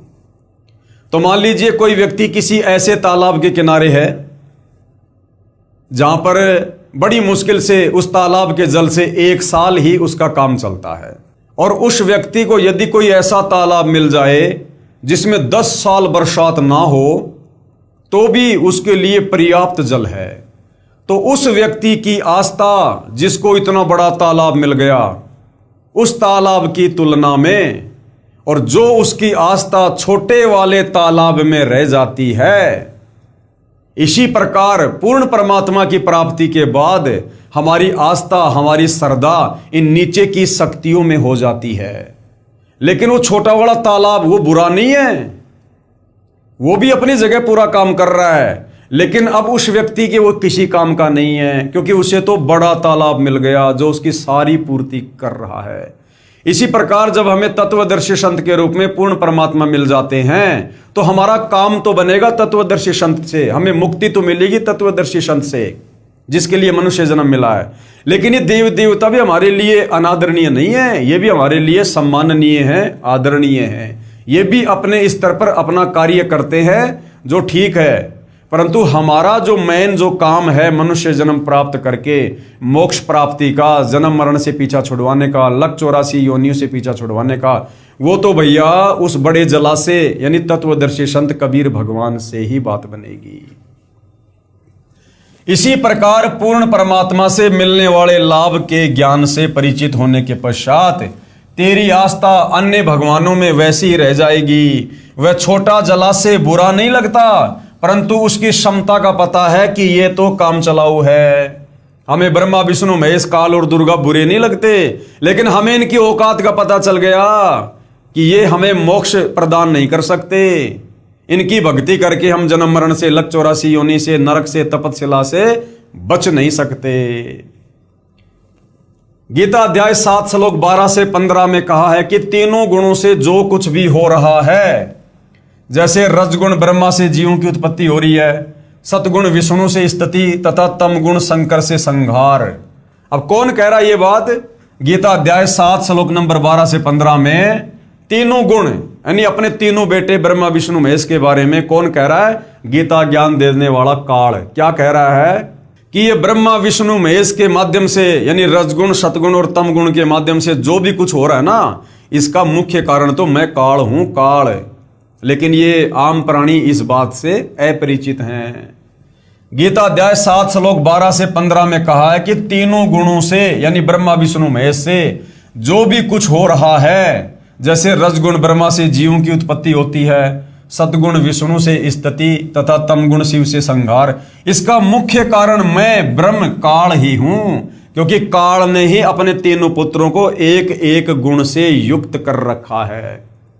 और जो साधक यानी भगत तीनों गुणों रजगुण ब्रह्मा, सतगुण विष्णु और तम गुण शिव की पूजा करते हैं, यानी जो व्यक्ति ब्रह्मा विष्णु महेश की पूजा करते हैं, वे राक्षस स्वभाव को धारण किए हुए मनुष्यों में नीच दुष्कर्म करने वाले मूर्ख मुझ ब्रह्म यानी काल की भक्ति भी नहीं करते।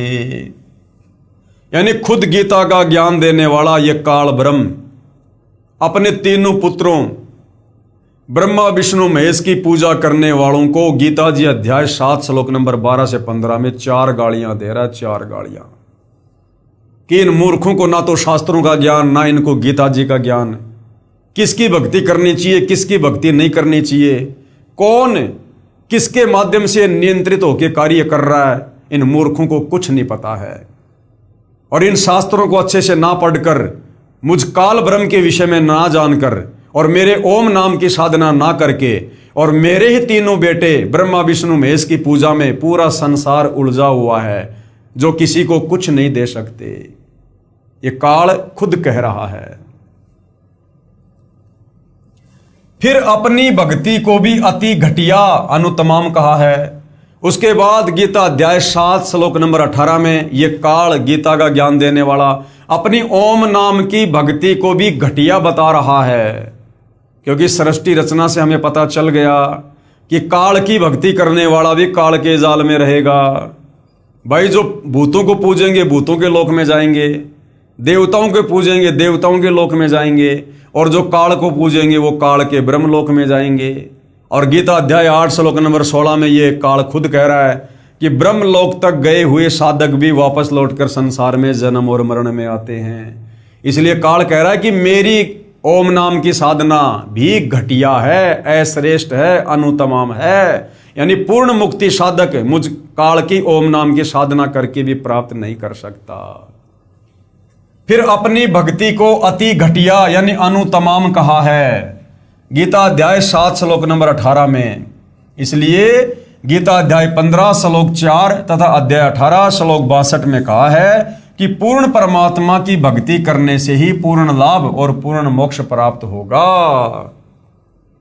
तो गीता ज्ञानदाता तो भाई और बहनों आप और हमें भक्ति मार्ग के विषय में समझा रहा है कि भैया ना तो ब्रह्मा विष्णु महेश की भक्ति से मोक्ष होगा, ना तुम्हारा जन्म मरण समाप्त होगा, ना तुम गधे कुत्ते सूअर बनने से बच सकते, और ना तुम तपस्या पर भूने जाने से बच सकते, ना तुम दुर्गा और मुझ काल की भक्ति से किसी भी प्रकार से कर्म बंधनों से मुक्त हो सकते। इसलिए गीता अध्याय 15 श्लोक 4 गीता अध्याय 18 श्लोक 62 में कहा कि उस परमपिता परमेश्वर की शरण में तू सर्व भाव से जा। और उसके लिए गीता अध्याय 4 श्लोक 34 में कहा कि भाई किसी तत्वदर्शी संत की खोज कर, वो तत्वदर्शी संत तुझे बताएगा इन शास्त्रों का सार, परमात्मा के विषय में, शतलोक जाने की भक्ति के विषय में। तो भाई वो तत्वदर्शी संत वर्तमान में धरती पर सतगुरु रामपाल जी हैं, जो शास्त्र विधि अनुसार भक्ति है तथा अन्य प्रभुओं की इष्ट रूप में साधना शास्त्र विधि के विरुद्ध होने से विरत है। इसका प्रमाण गीता अध्याय 16 श्लोक 23 और 24 में। जैसे आम का पौधा नर्सरी से लाकर उसके मूल यानी जड़ को जमीन में गड्ढा खोदकर दबाएंगे, फिर मूल की सिंचाई यानी पूजा करेंगे तो पौधा बड़ा होगा तथा पेड़ बन जाएगा। फिर शाखाओं को फल लगेंगे। यदि कोई शाखाओं को यानी जो शाखा हैं, जो डारियां हैं, यदि उनको कोई जमीन में दबाकर और जड़ को ऊपर को करके पौधे की सिंचाई करेगा तो पौधा सूख जाएगा। इसके लिए एक चित्र बनाकर हमें समझाया गया है कि हम लोग किस प्रकार से साधना करें। हमें इस प्रकार से साधना करनी चाहिए। ये संसार रूपी वृक्ष है, संसार रूपी पेड़ है। ये संसार रूपी पेड़ है। इस संसार रूपी पेड़ की जड़ कौन है, मूल कौन है? कबीर भगवान है, जो तीनों लोकों में प्रवेश करके सबका धारण पोषण करते हैं। यानी पेड़ की जड़ से ही पूरे पेड़ को खुराक मिलती है। तो हमने पौधे को किस प्रकार से लगाना चाहिए, अर्थात हमने भक्ति किस प्रकार से करनी चाहिए? हमने संसार रूपी पेड़ की जड़ को पूजना चाहिए। जड़ कौन? भगवान है, कबीर परमात्मा। और कबीर परमात्मा खुद ही तत्वदर्शी संत के रूप में धरती पर प्रकट होकर हमें ये ज्ञान बताते हैं, ये विधि बताते हैं। तो संसार रूपी पेड़ की जड़ कौन है? कबीर भगवान। यदि हम जड़ की पूजा करेंगे, कबीर भगवान की पूजा करेंगे, तो पूरा पेड़ फलेगा, फूलेगा। ठीक है, जड़ से खुराक जाएगी। अक्षर पुरुष के पास में ये तना है, अक्षर पुरुष है। अक्षर पुरुष से खुराक जाएगी इस डार में, ये डार है, ये काल भगवान 21 ब्रह्मांड का स्वामी। और डार से फिर खुराक जाएगी तीनों शाखाओं तक। ये 3 शाखाएं हैं। 3 शाखाएं कौन हैं? ये ब्रह्मा विष्णु महेश हैं। और इन शाखाओं के फिर ये पत्ते लगेंगे और फिर ये फल लगेंगे, अर्थात आप और हम आम प्राणी फिर सुखी हो जाएंगे। अगर हम कबीर भगवान की भक्ति करेंगे, तो तत्वदर्शी संत की भक्ति करेंगे, तो हमें इस प्रकार से भक्ति का लाभ मिलेगा। जब हम कबीर भगवान की भक्ति करेंगे तो यहां से हमारे संस्कार यानी जो हम भक्ति कर रहे हैं, उस भक्ति से हमारे जो संस्कार बनेंगे, उन संस्कारों का फल ये कबीर भगवान देगा। लेकिन देगा ये इनके माध्यम से। कबीर भगवान से जाएगा अक्षर पुरुष के पास, अक्षर पुरुष से जाएगा इस काल के 21 ब्रह्मांड में, और काल फिर ब्रह्मा विष्णु महेश के माध्यम से जिस जिसकी जैसी भक्ति है, धर्म कर्म है, उस हिसाब से आगे फिर साधक को लाभ मिलेगा। तो अगर इस प्रकार से हम भक्ति करेंगे तो हम भक्ति का लाभ उठा पाएंगे। अब हमने क्या कर रखा है? हमने संसार रूपी इस भक्ति रूपी पौधे को हमने उल्टा बीज रखा है। उल्टा हमने क्या कर दिया? हमने ब्रह्मा विष्णु महेश की पूजा करनी शुरू कर दी। यानी ये जो ब्रह्मा विष्णु महेश रूपी 3 जो डालियां हैं पेड़ की, हमने इनको गमले में लगा दिया, मिट्टी में दबा दिया। अरे भैया, जब हमने शाखाओं को ही जमीन में दबा दिया, गमले में दबा दिया, तो फिर फल किसके लगेंगे? तो हम उल्टी भक्ति कर रहे हैं। हमने भक्ति करनी चाहिए जड़ की, हम भक्ति कर रहे शाखाओं की। तो हमने इन शाखाओं को ब्रह्मा विष्णु महेश को पूज के हमने इनको मिट्टी में दबा दिया। अब भैया, अगर शाखाओं को मिट्टी में दबाओगे तो फल कैसे लगेंगे? तो हमने ब्रह्मा विष्णु महेश की साधना करनी शुरू कर दी, तो पूरा का पूरा पेड़ सूख गया, क्योंकि हमने जड़ तो हमने पूजी नहीं, हमने जड़ में तो खुराक डाली नहीं, और जड़ से सारी खुराक मिलती है पेड़ को। तो हमारी भक्ति विधि गलत है। हमने भक्ति करनी चाहिए पूर्ण ब्रह्म परमात्मा कबीर साहिब की, जो तत्वदर्शी संत आकर बताएगा उसके अनुसार। और हमने भक्ति शुरू कर रखी है नादान धर्म गुरुओं के कहने पर ब्रह्मा विष्णु महेश की, यानी शाखाओं को हमने जमीन में डाल दिया। तो बताओ फिर हमें भक्ति का लाभ कैसे मिलेगा? और यही कारण है आज ब्रह्मा विष्णु महेश की भक्ति 90% हिंदू समाज कर रहा है, जिस कारण से किसी को कोई लाभ नहीं हो रहा किसी भी प्रकार का। अरे ये लाभ नहीं हुआ तभी तो अलग अलग ये धर्म बन गए। हिंदू धर्म से सिख धर्म बन गया, क्योंकि लाभ किसी को कुछ हुआ नहीं, तो लोगों ने लाभ प्राप्ति के लिए अलग से अपना मार्ग चालू कर दिया। इसी प्रकार से नए नए पंथ निकल रहे हैं, लेकिन कर सभी वही रहे हैं। मिल उनको अपने संस्कारों का रहा है, किसी पिछले जन्म की मड़ाई मिल रही है, और वो नादान सोच रहे हैं कि हम जो भक्ति कर रहे हैं उसी से सब कुछ हो रहा है, जबकि नहीं। वास्तव में भक्ति क्या है? वो तो तत्वदर्शी संत ही बताता है। तो अब सतगुरु रामपाल जी ने हमें वास्तव में पूर्ण ब्रह्म परमात्मा परम अक्षर ब्रह्म संसार रूपी उस पेड़ की जड़ की पूजा करना बताया है और करवा रहे हैं। और जब कबीर भगवान की यानी संसार रूपी उल्टे लटके हुए वृक्ष की जड़ों की पूजा करेंगे, तब भाई और बहनों पूरा पेड़ फलेगा फूलेगा। तो जब हम कबीर भगवान की भक्ति करेंगे तो जो संस्कार बनेंगे, फिर कबीर भगवान उस संस्कार आधार से जो भी लाभ साधक को देने हैं वो फिर इन शक्तियों के माध्यम से परमात्मा दिलवाएगा, जैसे शाखाओं के फल लगते हैं। तो इस प्रकार से भाई और बहनों, यदि वर्तमान में सत भक्ति शास्त्र अनुकूल भक्ति किसी के पास धरती पर है तो सतगुरु रामपाल जी के पास है। और यही कारण है कि थोड़े समय में सतगुरु रामपाल जी की भक्ति से भगत को वो लाभ मिलना शुरू हो जाते हैं जो ब्रह्मा विष्णु महेश या काल या दुर्गा की भक्ति से हम 100 साल में भी प्राप्त नहीं कर सकते। यदि आपको किसी कंपनी में नौकरी प्राप्त करनी है तो पूजा कंपनी यानी फैक्ट्री के मालिक की करनी होगी। उसे प्रार्थना पत्र द्वारा याचना करके नौकरी प्राप्त करनी होती है। फिर भी नौकरी यानी पूजा मालिक की ही करता है। जैसे जो कार्य उस नौकर को बताया जाता है वह अपने सेवा काल में करता है। ये पूजा नौकरी मालिक की हुई। नौकरी यानी पूजा का किया मेहनताना उस मालिक के अन्य नौकर यानी कर्मचारी या अधिकारी देते हैं।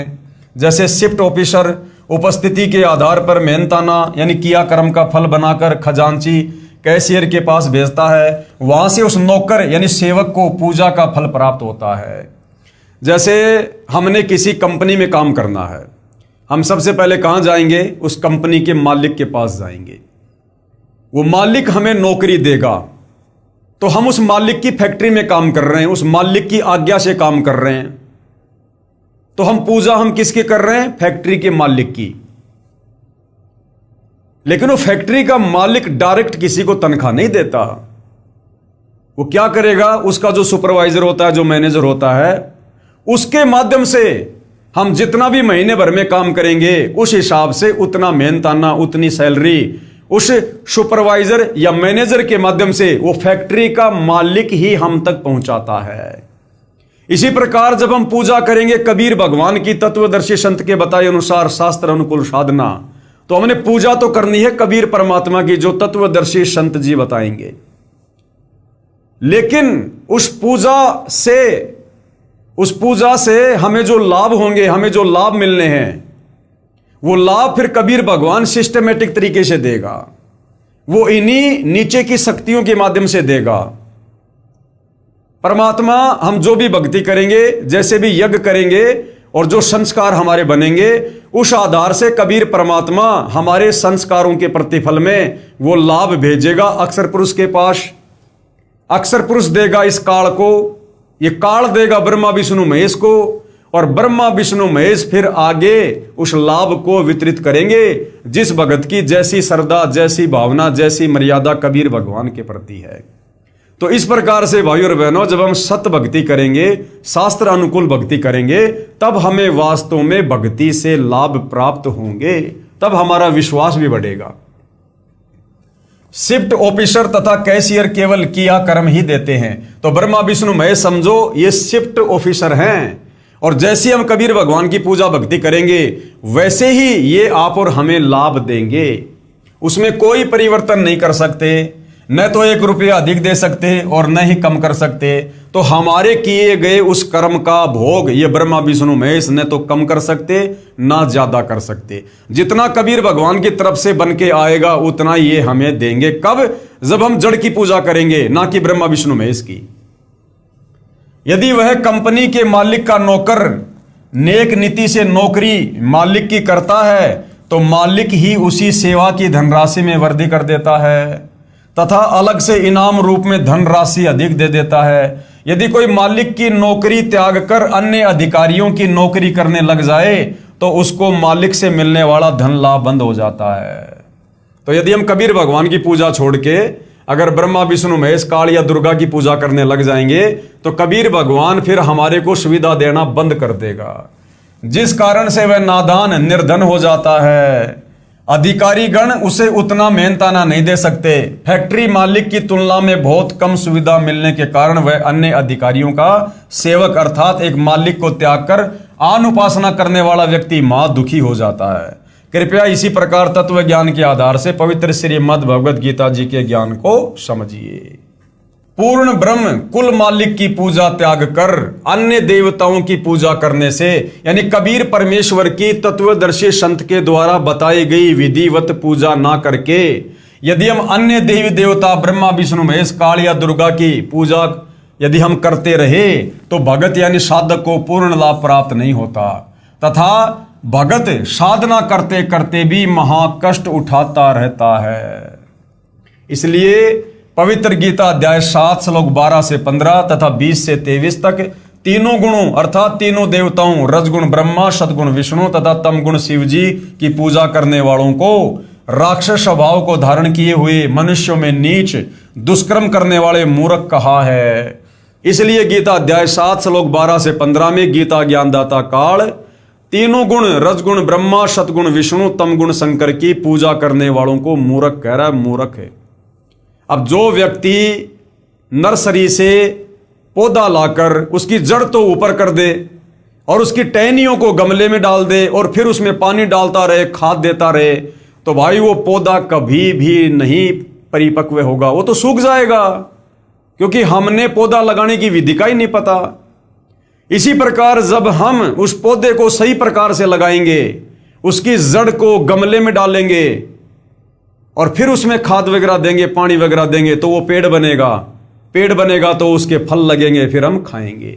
इसी प्रकार इस पौधे की जो जड़ है वो है कबीर भगवान, कबीर परमात्मा, और टहनियां हैं ब्रह्मा विष्णु महेश। अब समझदार व्यक्ति क्या करेगा बताओ? टहनी रूपी ब्रह्मा विष्णु महेश को गमले में दबा के खाद पानी देगा यानी पूजा करेगा, या फिर जड़ को गमले में मिट्टी में दबाकर खाद पानी देगा? अब ये समझदार को संकेत काफी है भाई और बहनों। इसलिए इस काल ने ब्रह्मा विष्णु महेश की पूजा करने वालों को मूर्ख कहा है। अब जैसे घर का कोई बच्चा नर्सरी से पौधा लाके जड़ ऊपर कर दे और टहनियों को नीचे दबा दे जमीन में, और उसके माता पिता देख लेंगे तो फिर क्या कहेंगे? अरे मूर्ख, अरे अकल के अंधे, ये क्या कर दिया तूने पौधा खराब कर दिया। ऐसे थोड़ा ना ये कोई आगे बढ़ेगा। इसी प्रकार ये काल कह रहा है कि मूर्खों, तुम्हें तो भक्ति करने का नहीं पता। भक्ति करनी चाहिए कबीर भगवान की, जो मेरा भी इष्ट देव है, और तुम भक्ति कर रहे हो शाखाओं की ब्रह्मा विष्णु महेश की, जो तुम्हें कुछ नहीं दे सकते। इसलिए भक्ति करते करते भी हमें कोई लाभ नहीं मिलता है। इसलिए पवित्र गीता अध्याय 7 श्लोक 12 से 15 तथा 20 से 23 तक तीनों गुणों अर्थात तीनों देवताओं रजगुण ब्रह्मा, सदगुण विष्णु तथा तमगुण शिव जी की पूजा करने वालों को राक्षस स्वभाव को धारण किए हुए मनुष्यों में नीच दूषित कर्म करने वाले मूर्ख कहा है कि वे मेरी यानी ब्रह्म पुरुष अर्थात फैक्ट्री मालिक के शिफ्ट ऑफिसर की पूजा नौकरी नहीं करते। अब भाई और बहनों, ये बहुत गहरा टॉपिक है। असल में ये जो ज्ञान है कंप्लीट, ये ज्ञान दिया है पूर्ण ब्रह्म परमात्मा ने, कबीर साहिब ने। असल में ये काल भी उस कबीर परमात्मा का एक शिफ्ट ऑफिसर है। जैसे काल कह रहा है कि मेरी भक्ति ना करके ब्रह्मा विष्णु महेश की भक्ति करते इसलिए लाभ नहीं हो रहे, तो अगर ब्रह्मा विष्णु महेश की तुलना में अगर काल की पूजा अगर कोई करेगा, अगर कोई ब्रह्म नाम की पूजा करेगा, ओम नाम की, तो ब्रह्मा विष्णु महेश की तुलना में काफी लाभ वो प्राप्त करेगा काल की ओम नाम की साधना करके। इसलिए काल कह रहा है कि मेरी भक्ति ना करके और नीचे के इन तीनों देवताओं की तीनों गुणों की भक्ति दुनिया करती है, जो पूरा लाभ प्राप्त नहीं करती।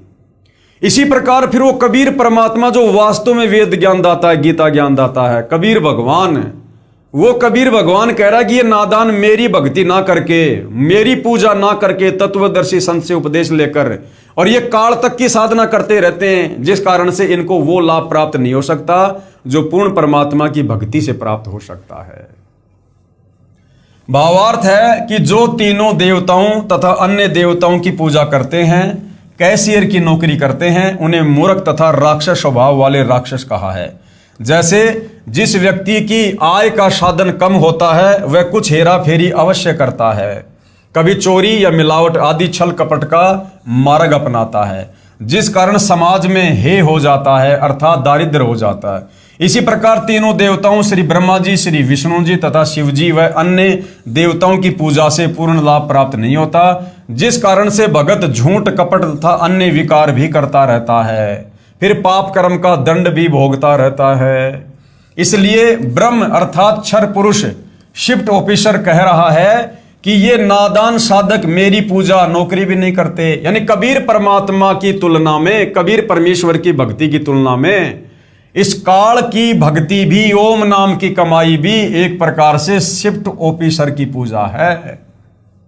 मैं इन ब्रह्मा विष्णु तथा शिव से अधिक मेहनताना यानी किया कर्म का धन दे सकता हूं, जो उपरोक्त प्रभुओं से ज्यादा होता है।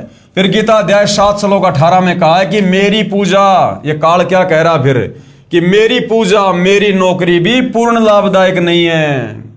उसके लिए भैया तत्वदर्शी संत से पूछ ले, उस परमेश्वर की पूजा करो, उस भगवान की पूजा, भक्ति रूपी वृक्ष की जड़ की पूजा कर, कबीर भगवान की, जिससे तुझे संपूर्ण लाभ होगा और शरीर छूटने के बाद में तेरा मोक्ष भी होगा। फिर गीता अध्याय 7 श्लोक 18 में कहा है कि मेरी पूजा यानी नौकरी भी पूर्ण लाभदायक नहीं है, यानी ओम नाम की भक्ति भी पूर्ण लाभदायक नहीं है। इसलिए अपनी पूजा को भी गीता ज्ञानदाता ये ब्रह्म क्षर पुरुष, इसने अनुतमाम यानी अति घटिया अर्थात अति निम्न स्तर की कहा है। इसलिए गीता अध्याय 15 श्लोक 4 तथा अध्याय 18 श्लोक 62 में कहा है कि उस परमेश्वर की शरण में जा। खुद ये काल कह रहा है गीता का ज्ञान देते समय कि अर्जुन, तो उस परमेश्वर की शरण में जा जिसकी कृपा से तू परम शांति, परम शांति का मतलब होता है तेरा कभी फिर जन्म नहीं होगा, कभी तो मरेगा नहीं, परम शांति को तथा सतलोक यानी शाश्वत स्थान जो कभी नष्ट नहीं होता उसको प्राप्त हो जाएगा। वहां जाने के बाद भगत का पुनर्जन्म नहीं होता, अर्थात अनादि मोक्ष यानी पूर्ण मोक्ष प्राप्त हो जाता है। तथा गीता ज्ञानदाता प्रभु यानी क्षर पुरुष ये ब्रह्म ये काल कह रहा है कि मैं भी उसी आदि पुरुष परमेश्वर की शरण में हूं, यानी मैं भी उसी भक्ति रूपी पेड़ की जड़ कबीर भगवान की शरण में हूं। गीता अध्याय 7 श्लोक 12 से 15, 18 व 20 से 23 को समझने के लिए कृपया निम्न विवरण ध्यान पूर्वक पढ़िए। अब भाइयों और बहनों, ये तीनों गुण क्या हैं? ये तीनों गुण क्या हैं? क्योंकि गीता कोडवर्ड में है, गीता संकेतों में है। अध्याय 7 श्लोक नंबर 12 से 15 ये काल गीता का ज्ञान देते समय खुद कह रहा है कि जो व्यक्ति तीनों गुणों की पूजा करते हैं ब्रह्मा विष्णु महेश की, वो राक्षस स्वभाव को धारण किए हुए मनुष्यों में नीच दूषित कर्म करने वाले मूर्ख मुझ काल की भक्ति भी नहीं करते। तो गीता में सीधा सीधा ब्रह्मा विष्णु महेश का नाम नहीं लिखा हुआ है। गीता चारों वेदों का सार है, कोड वर्ड में है। तो तीनों गुणों का नाम लिख दिया, त्रिगुण माया लिख दिया, रजगुण सतगुण तम गुण। तो जब हम हमारे अन्य धार्मिक सदग्रंथ जैसे श्री मार्कंडे पुराण हुआ और श्री देवी भागवत महापुराण हुआ, जब हम उनको पढ़ेंगे तो हमें पता चलेगा कि ब्रह्मा विष्णु महेश ही तीनों गुण हैं, यानी रजगुण ब्रह्मा, सतगुण विष्णु, तमगुण शंकर, और यही तीनों देवता हैं। तब भाइयों और बहनों हमें ये गीता जी का सांकेतिक ज्ञान समझ में आएगा। गीता अध्याय 7 श्लोक नंबर 12 से 15 समझ में आएगा कि ये त्रिगुण माया क्या है, ये रजगुण सतगुण तमगुण क्या है। तो ये तीनों देवता ही तीनों गुण हैं जिनकी भक्ति करने के लिए पवित्र गीता जी हमें साफ साफ मना कर रही है। तो भाइयों और बहनों, अगले वीडियो में हम जानेंगे कि तीनों गुण क्या है जिनकी भक्ति करने के लिए गीता जी मना कर रही है। तो भाइयों और बहनों, इस प्रकार से जब हम सत भक्ति पर लगेंगे, शास्त्र अनुकूल साधना पर लगेंगे, और शास्त्र अनुकूल साधना वर्तमान में शिवाय परम पूज्य सतगुरु रामपाल जी के पास धरती पर किसी के पास नहीं है। बाकी जितने भी बड़े बड़े संत महंत मंडलेश्वर आचार्य शंकराचार्य पोप पादरी मुल्ला मौलवी पंडित ब्राह्मण जो हमें दिखाई दे रहे हैं, ये सारे के सारे अपनी खुद की भी नरक की टिकट तैयार कर रहे हैं और अपने अनुयायियों की भी नरक की टिकट तैयार करवा रहे हैं, शास्त्र विरुद्ध साधना करके और भगत समाज से करवा के। तो भाई और बहनों, इसलिए सतगुरु रामपाल जी का थोड़ा विरोध इस काल के लोक में काल प्रेरणा से उसके द्वारा भेजे गए धर्मगुरु जनता से करवा देते हैं, क्योंकि नादान धर्मगुरुओं ने हमारे अंदर सदियों से अज्ञान ठोक रखा है। इस तत्व ज्ञान को ना समझकर, शास्त्रों को ना समझकर, ब्रह्मा विष्णु महेश को अजरो अविनाशी परम पूज्य बता बता के आप और हमें एडी से लेकर चोटी तक अज्ञान में रंग रखा है। अब ये अज्ञान भाई और बहनों इतनी आसानी से थोड़े ना उतरता है। इस अज्ञान को उतारने के लिए तो शत भक्ति रूपी रैग मार्ग लगाना पड़ता है। और तो अब ये रैग मार्ग लगाने में सतगुरु रामपाल जी को थोड़ा संघर्ष करना पड़ रहा है, और समाज शास्त्रों से अपरिचित होने के कारण इतना जल्दी उनके तत्व ज्ञान को स्वीकार नहीं कर पाता है, जिस कारण से नादानी में, अनजाने में भोली भाली जनता सतगुरु रामपाल जी की निंदा करके और घोर पाप का भागी बन रही है। तो आप भाई बहनों से प्रार्थना है, विनती है, सतगुरु रामपाल जी कोई सनातन धर्म के या फिर देवी देवताओं के विरोधी नहीं है। असल में सतगुरु रामपाल जी सनातन से ऊपर आदि सनातन धर्म पूरी धरती पर लागू करना चाहते हैं, और भविष्यवाणियों के अनुसार सतगुरु रामपाल जी के नेतृत्व में हमारा भारत देश आने वाले समय में जगत गुरु बनेगा, विश्व गुरु बनेगा, धर्म गुरु बनेगा। हमारा भारत देश सबसे ज्यादा खुशहाल राष्ट्र बनेगा। और बनाएंगे कौन? सतगुरु रामपाल जी बनाएंगे। किस आधार से बनाएंगे? पूरे समाज को शास्त्र अनुकूल सत भक्ति देकर, उनसे मर्यादाओं में रहकर भक्ति करवा कर बनाएंगे। इसलिए आप जी थोड़ा धैर्य के साथ, आप इंसान हैं, जानवर नहीं हैं। परमेश्वर ने हमें बहुत ही बढ़िया सद्बुद्धि प्रदान की है जो अन्य प्राणियों को नहीं है। तो हमने थोड़ा बुद्धि विवेक का इस्तेमाल करना चाहिए, धैर्य धारण करना चाहिए, और निष्पक्ष होकर सतगुरु रामपाल जी के पहले विचार सुनो, समझो। जब तक हम किसी का ज्ञान नहीं सुनेंगे, हम उसके विषय में भला क्या जानेंगे। तो सबसे पहले सतगुरु रामपाल जी के सत्संग सुनो यूट्यूब पर, और उनके द्वारा लिखित पुस्तकें पढ़ो, सृष्टि रचना को समझो।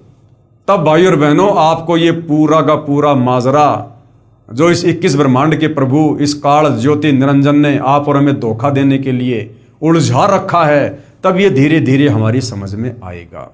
अन्यथा भाई और बहनों, हम इस काल के जाल से निकल नहीं सकते, तो मकड़ी वाला जाल है।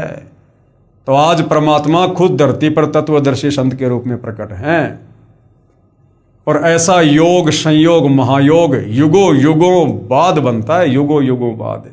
और जो मूर्ख प्राणी इस सुअवसर को ठोकर मार देगा, वो युगों युगों फिर गधा, कुत्ता, शुअर बनकर असहनीय कष्ट भी भोगेगा। फिर ये भी शास्त्री बता रहे हैं। तो भाई और बहनों, आज के वीडियो में केवल इतना ही। कल फिर सेवा में हाजिर होंगे। तब तक पूज्य गुरुदेव भगवान हम सबको आज्ञा दे, सद्बुद्धि दे, हमारा मार्गदर्शन करे, हमें भ्रमने भटकने से बचाए। बंदी छोड़ सतगुरु रामपाल जी परमेश्वर जी की जय हो।